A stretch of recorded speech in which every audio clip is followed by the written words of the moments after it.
Welcome to the Employee Advocacy and Influence podcast. My name is Lewis Gray. I'm a senior marketing manager at Disseminate, and my co-host, as always, is Elliot Elsley. Hello, everyone.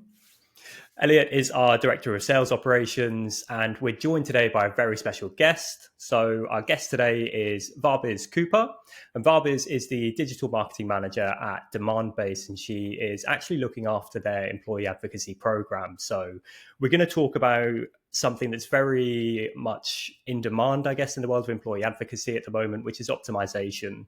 And specifically, we're going to be talking about user adoption and employee engagement. So Vahbiz is going to be sharing some of her insights and some of the tactics that she's implemented, and then we'll share a few from Disseminate clients as well. But without further ado, let's get into the episode.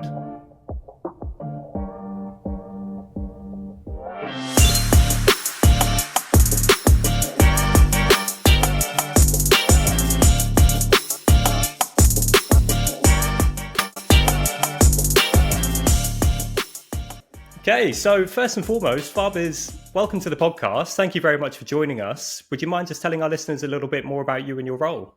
Yeah, thank you for having me. I'm Vahbiz. I'm the digital marketing manager here at Demandbase, and I take care of our employee advocacy and our influencer marketing. And we also run a podcast, so I take care of that post-production as well. Yeah, do you know what? It's been lovely speaking to you about the podcast because it's always great to speak to somebody who's been through this process before. I do find it makes the production just that little bit more seamless. But we'll start with a couple of FAQs. So we do this with all of our guests. We just want to get your take on some hot topics, again, from the world of employee advocacy. So right off the bat, this is just something I'm always curious to know about. What has been the most impactful success you've seen from your employee advocacy program? I think the most impactful one is that people have started responding on our employees' LinkedIn posts. And once we saw them writing their own posts and not just reposting from our page, it felt like the engagement that they were getting was real. People started asking questions, or we saw also a bit of an increase in people joining our webinars and other events that we're doing. So I guess sales and everything comes later, but I think these are the first impact matrix that we were really proud of. I think those sort of metrics make such a big difference as well because people visibly see them. It's sort of when you talk about website visits and conversion funnels, people go, I don't really see that area of the business, so I don't know the impact. Whereas when someone goes, I got 8 comments on a LinkedIn post, loads of them were from people that we would want to talk to. It's so much more kind of visceral for people that they're much more bought into it. Yeah. 100%, and it's a great segue actually onto the next question. So speaking about metrics and performance, how do you measure the impact of employee advocacy, and what metrics matter the most to you at Demandbase? So as of now, we see the likes, comments, has any of their other LinkedIn connections shared those posts, and what kind of comments. We don't only want things good post, great post. We have had people sometimes asking questions which are not of the area of scope of the person who's posted it, and we found them coming back to us and saying hey, can somebody who is of that area respond to this. So it felt like the people our internal employees were also engaging, and that was nice because you don't really get to do that as much when you're working remote, as well as we kind of got more information they're actually questioning these things. So that also helps our content team to write exactly what they feel the audience is asking. And it also helps design when they are designing should we add this element, should we remove this element. So those things were really helpful when we started this program. I think that's really interesting. I don't think I've heard of many companies that are really looking into the sentiment of the things that are coming into those comments and really trying to kind of measure those. That's really, really cool. I know that what you've kind of said there is so interesting when you have comments that are coming on employees' posts that don't appear on a corporate page post. When you share this same sort of content, and you don't get that haptic feedback from users and prospects. Whereas when it's somebody's post, people are much more inclined towards kind of asking questions, which Yeah. is great, but completely changes things sometimes, as you said, where you go, wait, do we need to start adding this to our content that we're doing? Like, do we need to do something completely different? It's always interesting seeing that contrast. Yeah. Yeah. That gave us a lot of like insights in how we were like running things. Yeah, I can imagine. Yeah. So something I'm curious to know about is, so we produce leaderboards, and you might have seen these on social media. And essentially, these leaderboards are ranking companies based on their employee advocacy performance or based on their employee advocacy efforts. So essentially, each leaderboard is industry specific, and it will rank, if we use tech as the example, it will rank tech companies based on the percentage of their employees that are currently posting to social media on a monthly basis. And what we typically see when we're looking at tech, computer software, well, if we just say tech in general, those companies tend to have the highest percentages of employees sharing on a monthly basis. So I think I have my own thoughts on why this might be the case, but I'm curious to know, how do you see advocacy changing the way tech companies approach their go-to-market strategies? I think the main thing is that it's bringing like transparency, because like when we have our company pages saying like, oh, we have this software and we have that software and this is what we do. It's like okay, like this is what is there. But when like a person is talking about it, because it's actually hard to make your brand page feel human, because there's only so much you can do. But when like a person is actually posting it, and we usually encourage them to like write their own captions, like we have a lot of tools now, they can copy the same caption on chat gtp, rephrase it, or if they have a better understanding of what the post is about, they're free to write their own. So when they do that, I feel like it brings like that human element, and it brings like fairness to the whole like post on social media. It's not like demand based saying like, oh, this is what it is. Like it's somebody who is using the product day in and day out saying like, oh, like this is what it is, this is what is going to be useful to you, and this is why you need it. Or anything in general, like even if it's just an event, it's like, oh, like these are the things that you would learn, or these are the reasons why you should like be a part of this event, versus like, hey, this is an event, you guys register, it's going to be fun, things like that. And it's actually more better when somebody asks questions on the employees post like, hey, like what else is this webinar going to offer, or what else does this event have. And usually sometimes we get so many posts on our social media pages as well, that it happens sometimes that we tend to like ignore if somebody has written that, like not by purpose, but it just skips. But obviously if an employee is posting that, then he or she is going to like see each and every comment. So that's really helpful as well, like to go in there and like they're more active out there for their own post, versus like oh, somebody's writing on a demand based post. I think for events as well, this is such a simple one, but we had a client that I was working with a while ago that did exactly this. They really pushed events through their advocacy program and massively compared the two against like their organic and their corporate page. But just the fact that I'm posting, hey, I'm going to this event, it would be great to see other people there, is no longer, oh, nameless, faceless company is going to this event. It's, I'm going to be there. Let me know if you want to have a coffee, have a chat. It just adds a softer touch for most people, but just like a massive layer of personalization and just kind of one-to-one kind of approach to the whole thing. Yeah. Yeah. Yeah. I couldn't agree more. I do want to come onto events a little bit later, actually. So I think that's something we'll be able to touch upon when it comes to employee engagement. But as promised, we wanted to start with user adoption. And just for the listener's sake, when we're referring to user adoption, if you're using an employee advocacy tool, really we're talking about getting more employees registered to use that tool and thus participate in your program. If you don't have a tool, then really the same applies. It's just onboarding more employees to take part and getting them to share content on their social media. But Vahbiz, from your perspective or from your experience, what are the most effective methods for getting employees to sign up for an advocacy program? I think the best thing that we've done is we've given them something back in return. Like in tools, we have like a leaderboard as well, who shows that who's somebody who's posting a lot, like commenting on other posts and stuff. So we get those metrics, and I think when we see those, we're really like happy to go back to that employee and give them something back in return. So we use bonusly, so we give them like bonusly guitars, and we will be coming up with more different styles of goodies, etc., like from our swag points, which they can utilize in our swag store. So I think when you start giving them something back in return, because I think it's like human tendency, like it's like a give and receive sort of a relationship. So once they feel like there is something in it for them as well, and it's not just their page shouldn't become another corporate account page. So once that happens and they get that sense of security that there is something for me as well, I think that really helps, to get more people, to encourage them to like keep posting, write their own content as well. Yeah.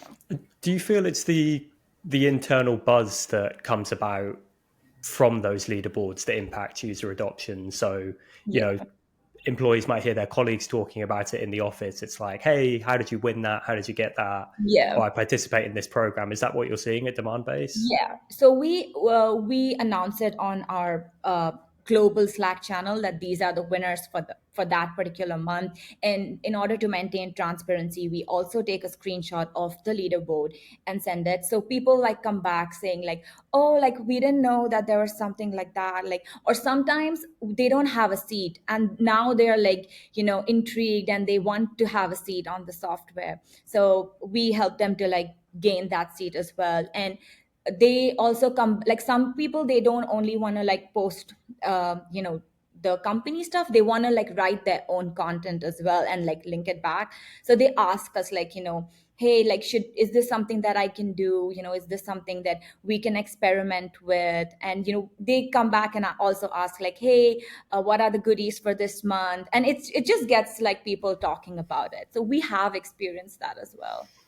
Do you find, and what I tend to see with the kind of gamifying the whole thing and adding rewards is that the rewards are kind of the enticer at the beginning. They get people on the platform. They kind of, the way I always see it is anyone that's sat on the fence, the rewards tend to tip them one way or the other, where they go, oh, okay, I'll give it a go because there's some rewards.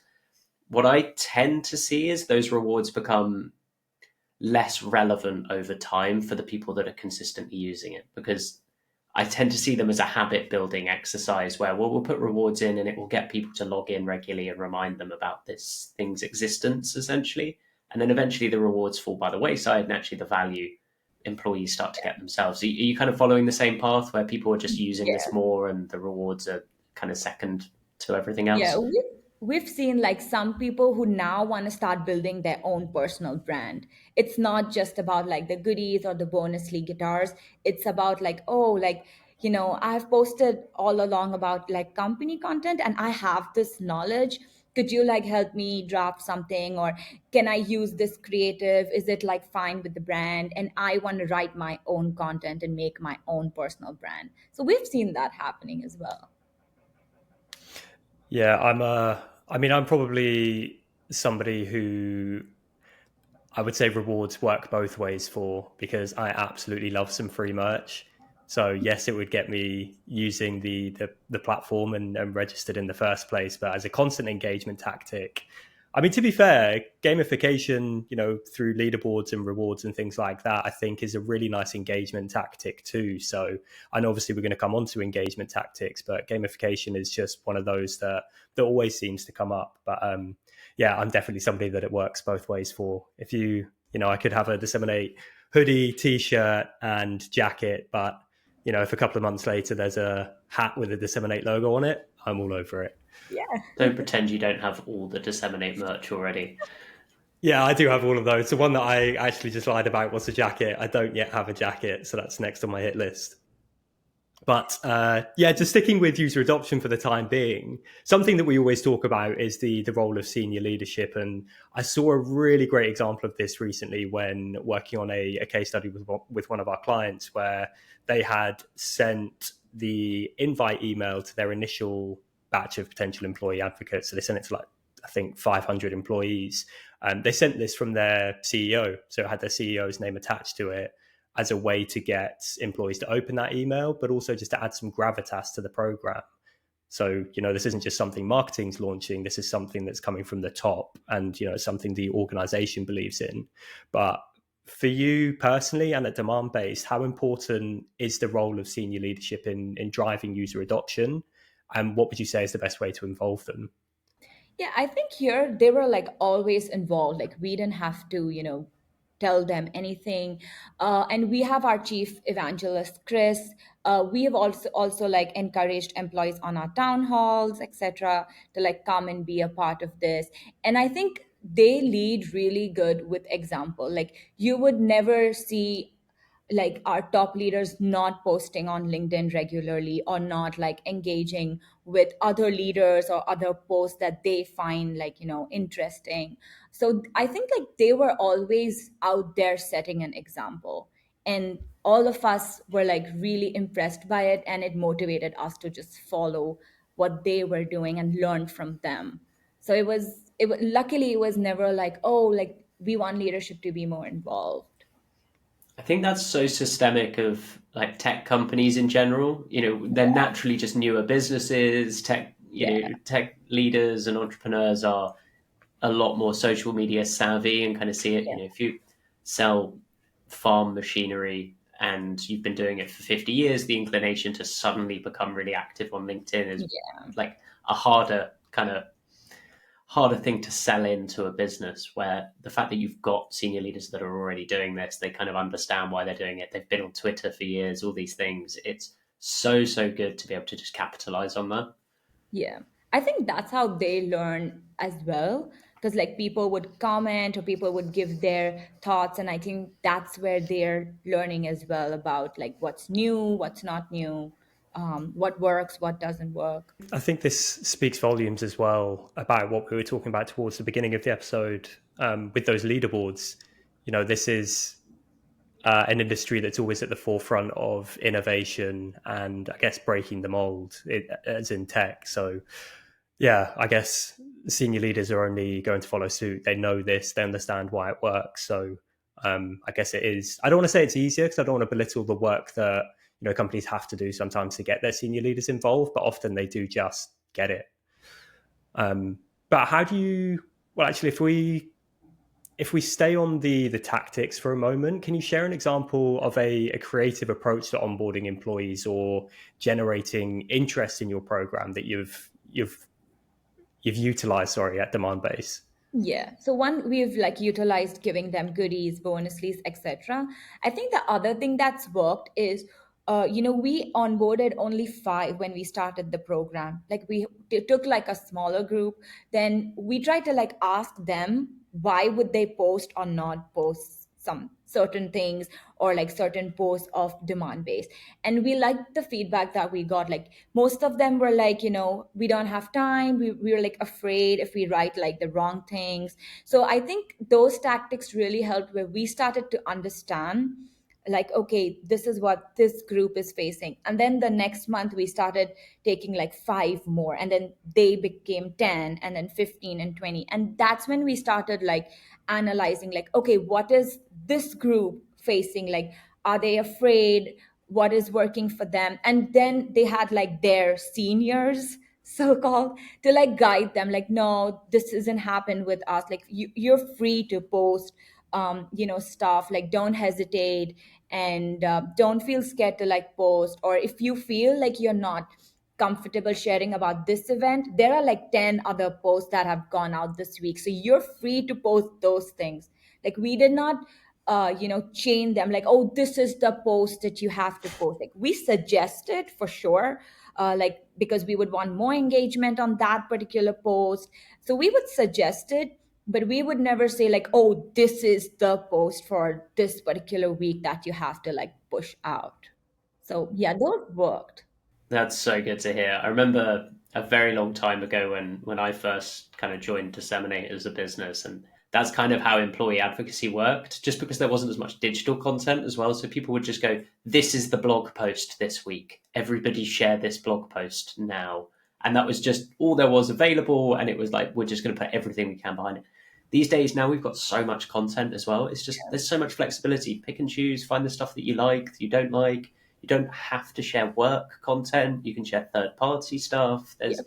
so much more going on for people to be able to dive into. Yeah. Yeah. Yeah, I had one more question about how you address resistance and skepticism from employees who might be unsure about joining, but I think you've answered it there in your answer to the previous question, and brilliantly so as well.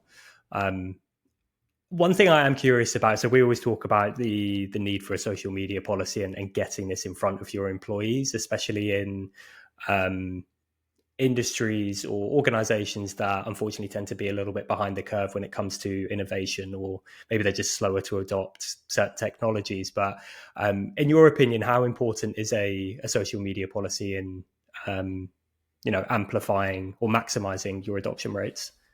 I think it's definitely important because it removes like the fear aspect. And I've seen most companies that they make a social media policy and then that's it.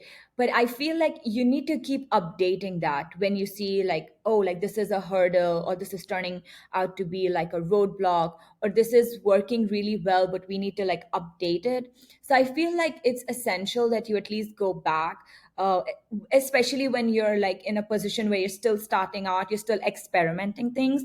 That policy still needs to be a little fluid unless you're like 100% sure, like, yep, this is how we want to run things and this is what's worked in the past.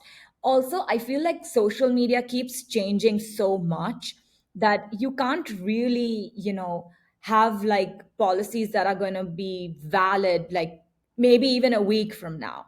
So you have to like keep experimenting with it, but definitely have it so that the people who are joining new into the program or haven't ever reposted or written their own thoughts can have something to fall back on, like, oh, should I write this, or I we don't want them to feel like skeptical about posting anything out there. They can even post the new trends in B2B, and they can link a trend to like, hey, if you want to learn more about this, we have this blog post, or you can just refer to XYZ link, whatever they feel. But they shouldn't feel scared to like make their own brand or like write something out there.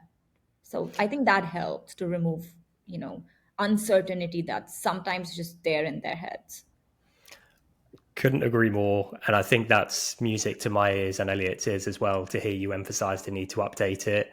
Yeah. Because, so many organizations will have what they think is a concrete social media policy.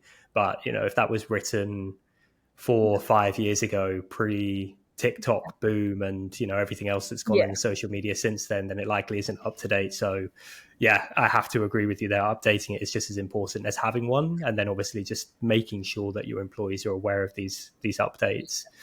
I think actually the word you've used there as a concrete social media policy is almost the sort of social media policy you want to avoid. It's like Yeah. when you've got something concrete and inflexible, it's the worst thing that you can Yeah. really have for a social media policy. Whereas something a bit more open, a bit more kind of fluid is Yeah. so much better for most companies. Yeah. 100%. Well, thank you, Vahbiz, for sharing your insights and your tactics on user adoption.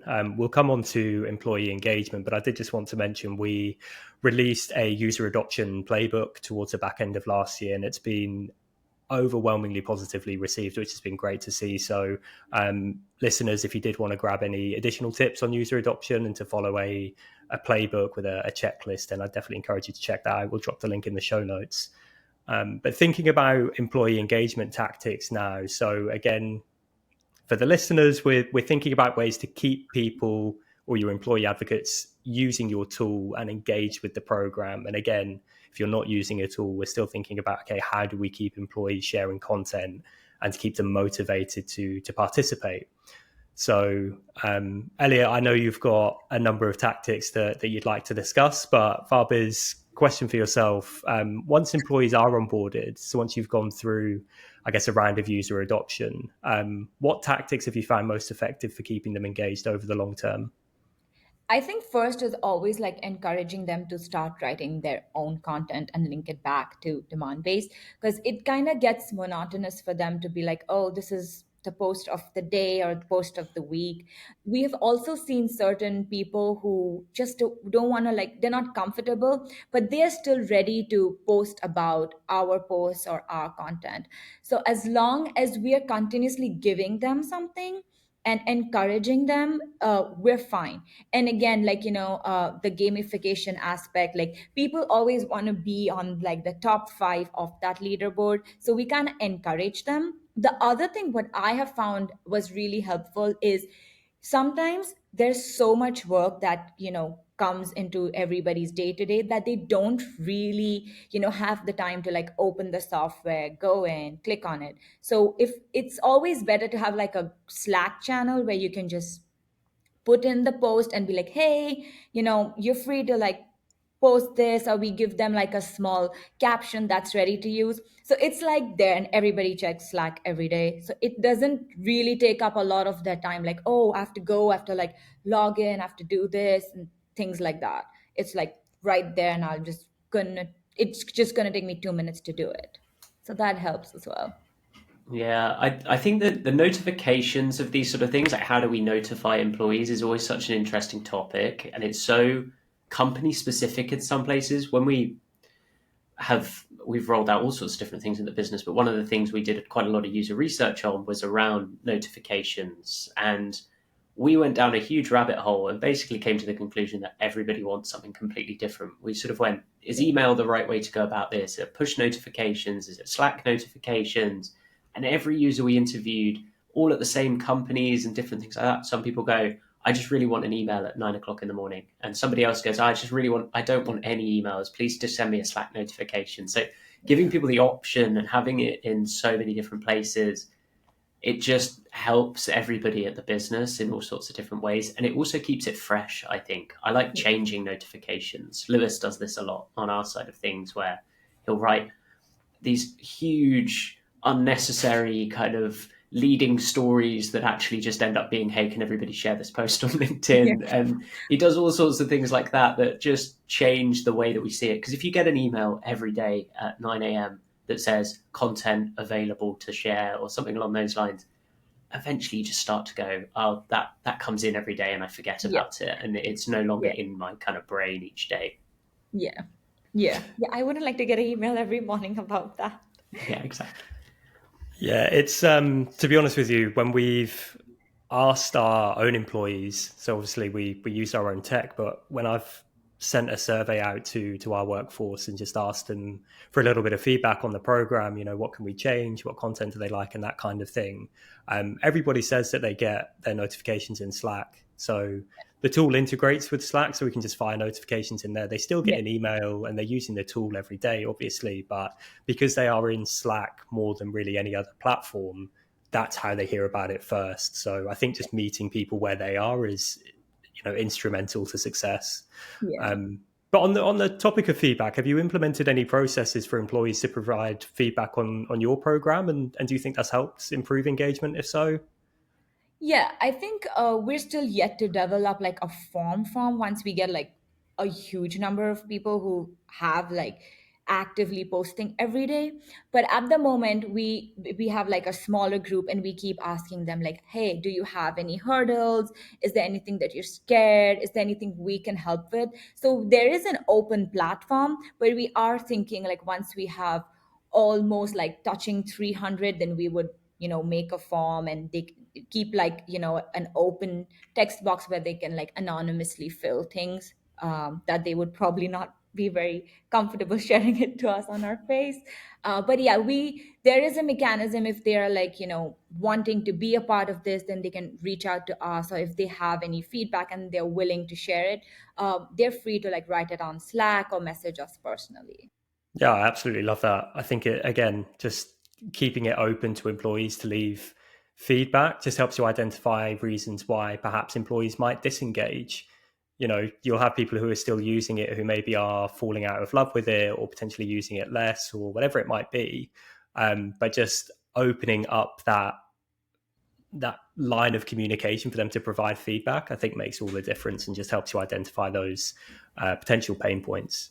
And also just often gives you a good idea, right? That's something Yeah. that we see so often is you ask for feedback and suddenly somebody says something and you go, oh my goodness, yeah, Oh, that's yeah. a really good idea. Why has nobody else thought of that? Why didn't we think of that? And then you can Yeah. implement off the back of these things. Even if it is just candid feedback about something, it often stems really good ideas to kind of work off of as well. Yeah. Yeah. That's true. Couldn't agree more. And it's definitely something that I've had to implement myself. I used to send out all of our content on a Monday, and it would be part of like what I call a content drop. So it's just like loads of new content ready for you to share. But then I think it was Elliot, actually, I think you mentioned this about the fact that you were inclined to log into the platform less because of the fact you knew all the content was going on a Monday. And I would never have thought that myself. It was just through opening that line of communication. I was like, oh yeah, of course. So I started to stagger the release of content. But thank you so much for sharing your opinion on those. Well, on a few of those topics and for answering those questions, because I think that's super valuable for our listeners to hear these tactics. If anybody did want to tune into more employee engagement tips and tricks, then Elliot and I recently produced a episode specifically for engagement tactics where we kind of dived into a few case studies and shared some examples that our clients have used as well.